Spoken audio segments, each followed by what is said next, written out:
Welcome back to Wake Up America. So today is National Day of Remembrance for the late Charlie Kirk on what would have been his 32nd birthday. Yeah, President Trump rushing back from the Middle East in the middle of the night to posthumously award him the Presidential Medal of Freedom at the White House this afternoon. Joining us now to preview today's ceremony is Turning Point USA contributor Jack Posobiec.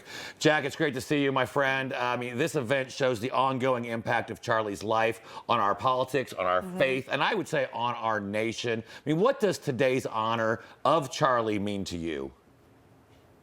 Well, guys, good morning, and thanks so much for having me on. It's great to see you, Mark. And look, it's really a testament to how Charlie was this inspiration for the next generation, for so many people out there, colleges, but even younger than that, high school students, in some cases even middle school students that have been reaching out to us, reaching out to even me personally, saying, hey, guys that I know, people saying my kids were huge fans of his, 10, 11, 12 years old.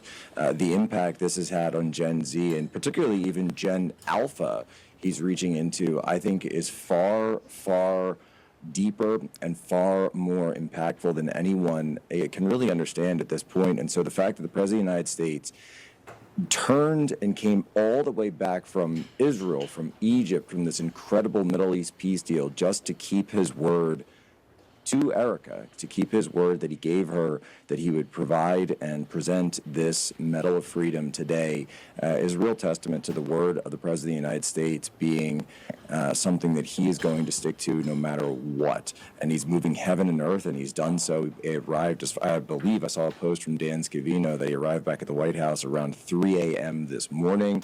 And we all know the president doesn't like to sleep that much. He's always hard charging and hard working, and I'm sure he'll be there. He'll be there as soon as we arrive later today. Yeah, and Congress enshrined today's National Day of Remembrance through congressional resolution, but you still have some Democrats who still couldn't put politics aside and refused to honor him on the House floor. What does that say about how divided American politics are right now?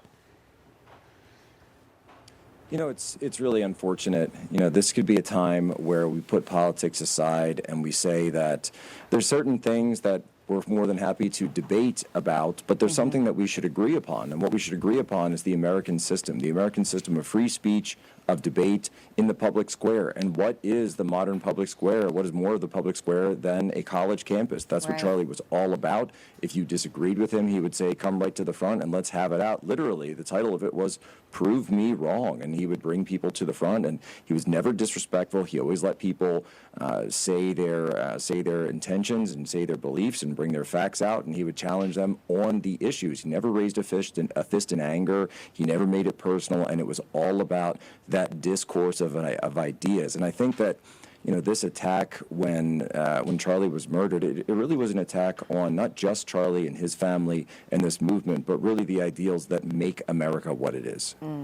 Yeah, Jack, I mean, you've obviously have a huge reach on social media among conservatives, like Charlie did, especially with 3 million social media followers, especially a lot of young folks. What are you hearing from them in these days, and now nearly a month since the assassination of Charlie Kirk? What is going through that younger spirit right now?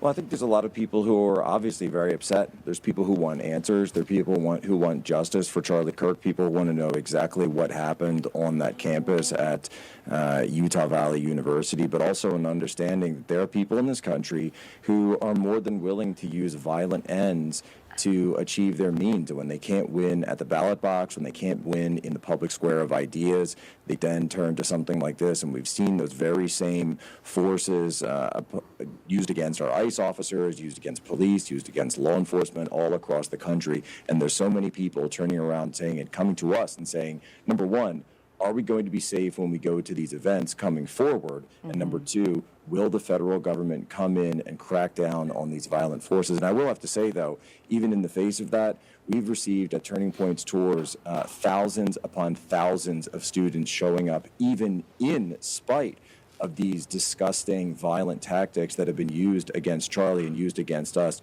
We had 6,000 students when we went back to Utah. We had 5,000 up in Montana, and the tour continues all across the country. We're not stopping, and we are not going to give in and submit.